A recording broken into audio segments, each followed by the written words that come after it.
السلام علیکم ورحمۃ اللہ وبرکاتہ۔ وعلیکم السلام۔ عاقل بھائی، میرا ایک سوال ہے کہ واش روم جانے کی دعا کیا پڑھنی ضروری ہے؟ اگر نہ پڑھیں تو کیا مسئلہ ہے، اور اگر پڑھیں تو کتنا ثواب ملتا ہے؟ کیا یہ سنت سے ثابت ہے؟ بہت اہم سوال ہے، بہت خوبصورت سوال ہے، اور مختصر 15 سیکنڈ 20 سیکنڈ میں آپ بھی اپنے سوال کو ریکارڈ بغیر تمہید کے ہمیں بھیج دیں۔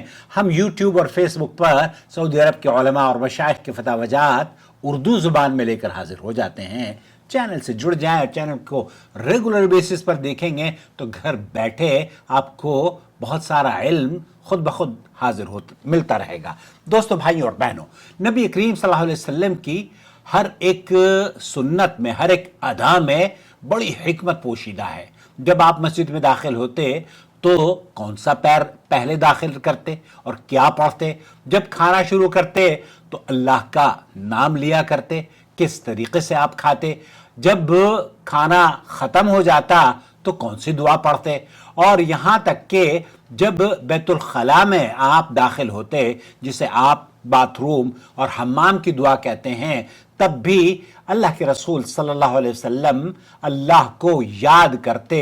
کیسا عجیب جمال ہے اس دین میں! ذرا دوستوں غور کیجئے، ہر پہلو پر، ہر جگہ آپ کو دین رحمت، نبی کریم صلی اللہ علیہ وسلم کی رہنمائی آپ کو اسلام دیتا رہتا ہے۔ اللہ تعالیٰ جس طریقے سے آپ کو زندگی گزارنے کے لیے چاہتا ہے کہ جس طریقے سے زندگی گزاری جائے، اس طریقہ کار کو نبی کریم صلی اللہ علیہ وسلم کی سنت کے ذریعے، احادیث کے ذریعے محدثین نے نقل کیا، اور ہمارے لیے اور آپ کے لیے، تاکہ ہم اپنی آخرت سنوار سکیں، دنیا اور آخرت کو اچھا بنا سکیں ان پر عمل کر کے۔ دوستو، بھائی اور بہنوں، بھائی صاحب کے کئی سوالات ہیں اس ضمن میں چند باتیں آپ کی خدمت میں پیش کرنا چاہتا ہوں۔ سب سے پہلی بات جو دعا ہے بیت الخلاء میں داخل ہونے کی، اللہم انی اعوذ بک من الخبث والخبائث، اللہ کے رسول صلی اللہ علیہ وسلم حضرت انس بن مالک سے مروی ہے، بخاری اور مسلم کی یہ دونوں میں حدیث متفق علیہ حدیث موجود ہے، جس کا ترجمہ یہ ہے کہ اے اللہ، میں پناہ مانگتا ہوں تمام ناپاک چیزوں اور ناپاک مخلوقات سے، من الخبث والخبائث۔ یہاں حضرت انس بن مالک سے مروی ہے کہ نبی کریم صلی اللہ علیہ وسلم نے فرمایا اذا دخل، یعنی جب داخل ہونے کا ارادہ فرمائے تو دعا کہیں۔ اس کا مطلب یہ ہے کہ دروازے کے اندر قدم رکھنے سے پہلے ہم باہر ہی اس دعا کو پڑھنا چاہیے۔ اگر بیت الخلاء عمارت کے اندر ہے تو دہلیز سے پہلے، اور اگر کھلی جگہ پر ہے تو جب آپ صحرا میں قضاء حاجت کے لیے جائیں تو جب کپڑا اٹھانے کا ارادہ کریں تو اس وقت ان الفاظوں کو کہہ لیں۔ اب آئیے دعا کے مفہوم پر۔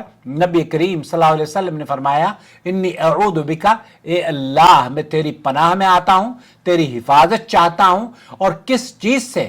من الخبث والخبائث، الخبث سے مراد نر شیطان اور الخبائث سے مراد مادہ شیطان ہے، یعنی بندہ اپنے رب سے شیطان کے نر اور مادہ دونوں سے پناہ مانگتا ہے، دونوں سے حفاظت طلب کر رہا ہے۔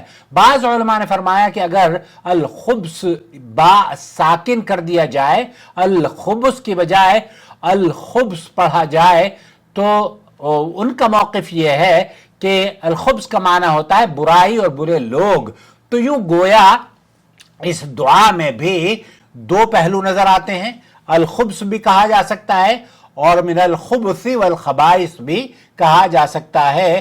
شیطانی جنوں کی شر سے اور انسانوں کی اور شیطانوں کی تمام شر سے اللہ رب العالمین کی پناہ میں یہ آپ اللہ سے حفاظت طلب کر رہے ہیں۔ اور اس دعا کی حکمت کے بارے میں حدیث میں اللہ کے رسول صلی اللہ علیہ وسلم نے فرمایا ان هذه الحشوش محتضرۃ، یعنی یہ بیت الخلاء شیطانوں کی موجودگی کی جگہ ہے جہاں پر شیطان رہتے ہیں، تو جب تم وہاں جاؤ تو اللہ کی پناہ میں چلے جاؤ۔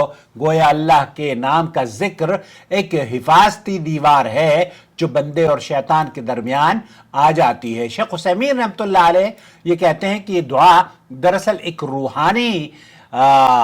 روحانی کیفیت ہے، اور ایک ایسا علاج ہے جو کہ آپ کو شر اور فتنوں سے محفوظ فرماتا ہے تاکہ کوئی شیطان آپ کو نقصان نہ پہنچا سکے، نہ کوئی برائی اس کے قریب آ سکے۔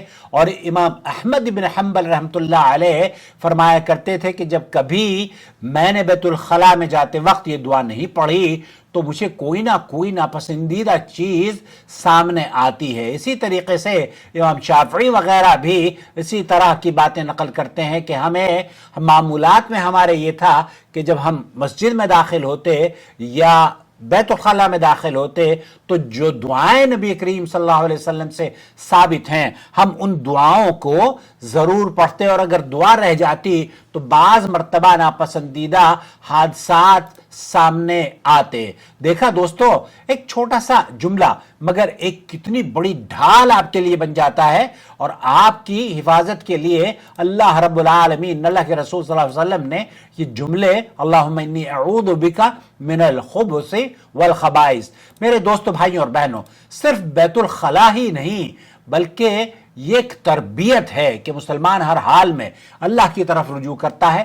جب وہ کھانا کھاتا ہے تو بسم اللہ کہتا ہے، جب وہ گھر میں داخل ہوتا ہے تو اللہ کا نام لیتا ہے، سلام کرتا ہے، اور جب وہ بیت الخلاء جاتا ہے تو پناہ مانگتا ہے۔ تو سمجھ لیجئے یہ بندہ اپنی پوری زندگی کو اللہ کے ذکر کے حصار میں لے آیا ہے، اس کا تحفظ چاہتا ہے، اس کی جنت چاہتا ہے، شر سے پناہ مانگ رہا ہے، شریر جنوں اور انسانوں سے اپنی حفاظت چاہتا ہے، اور اپنے رب سے مانگ رہا ہے۔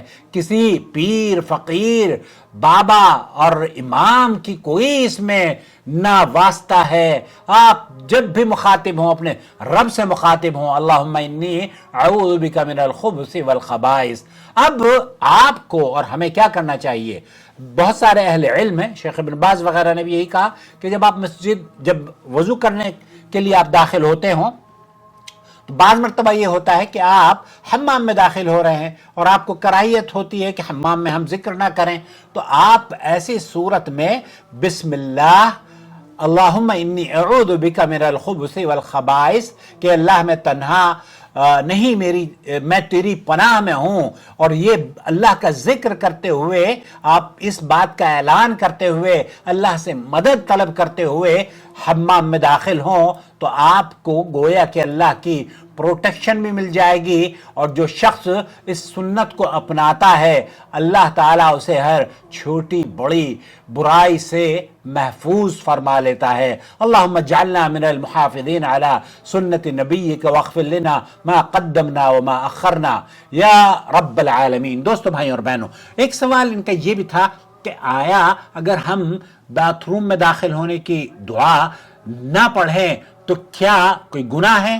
نہیں، یہ مسنون عمل ہے، اور سنت پر عمل کرنے سے آپ کو اجر بھی ملے گا اور آپ کی پروٹیکشن، آپ کی حفاظت بھی ہو جائے گی شر اور فتنوں سے۔ اس لیے اس عمل کو اختیار کر لیجئے، اور اگر آپ بھول گئے آپ کبھی کبھار، کوئی حرج نہیں، کوئی حرج نہیں، اس پر کوئی گناہ نہیں ہے، کوئی مواخذہ نہیں ہے کہ آپ نے ایسا کیوں نہیں کیا۔ آپ اور ہمارے لیے بہتر یہ ہے کہ سنت نبوی صلی اللہ علیہ وسلم کے طریقے کے مطابق اپنی زندگی گزاریں۔ وآخر دعوانا ان الحمد للہ رب العالمین۔ اپنی رائے سے ضرور نوازیے گا ہمیں، کیسا لگی یہ مواد جو ہم نے آپ کی خدمت میں پیش کیا ہے، اپنی رائے سے ضرور ہمیں نوازا کیجیے کمنٹ کے ذریعے، اور دعاؤں میں ہمیں یاد رکھیے۔ کے بعد دوبارہ وضو نہ کر لے۔ نماز کی ادائیگی سے قبل مکمل طہارت کا حاصل کرنا ہر مسلمان پر فرض ہے، اور بعض حالات میں اپنی حاجت کو پوری کرنے کے لیے اسے حمام بھی جانا پڑتا ہے، لہذا ہر مسلمان پر ضروری ہے کہ حمام جانے کے لیے آداب کو سیکھ لے۔ مسلمان کو حمام میں داخل ہوتے وقت اپنا بایاں پیر پہلے داخل کرنا چاہیے اور کہنا چاہیے بسم اللہ اللہم انی اعوذ بک من الخبث والخبائث۔ حمام سے نکلتے وقت داہنا قدم باہر نکالنا چاہیے اور کہنا چاہیے غفرانک۔ اے مسلمان بھائی، لوگوں کی نظروں سے دور رہ کر قضاء حاجت کرنی چاہیے، اور کوشش کرنی چاہیے کہ کوئی ایسی چیز ساتھ نہ ہو جس میں اللہ کا ذکر بیان کیا گیا ہو، اور یہ بھی حتی الامکان کوشش کرنی چاہیے کہ پیشاب و خانہ کرتے وقت رخ قبلے کی طرف نہ ہو۔ قضاء حاجت کے دوران گفتگو بھی نہیں کرنی چاہیے الا یہ کہ ضروری ہو۔ لید اور ہڈی سے استنجا نہ کرو کیونکہ یہ تمہارے بھائی جنوں کی خوراک ہے۔ مٹی کے ڈھیلوں سے استنجا کرنا جائز ہے، لہذا طاق عدد کا استعمال کرنا چاہیے۔ سیدھے ہاتھ سے استنجا اور شرمگاہ کو نہیں چھونا چاہیے۔ رسول اکرم صلی اللہ علیہ وسلم نے ارشاد فرمایا، تم میں سے کوئی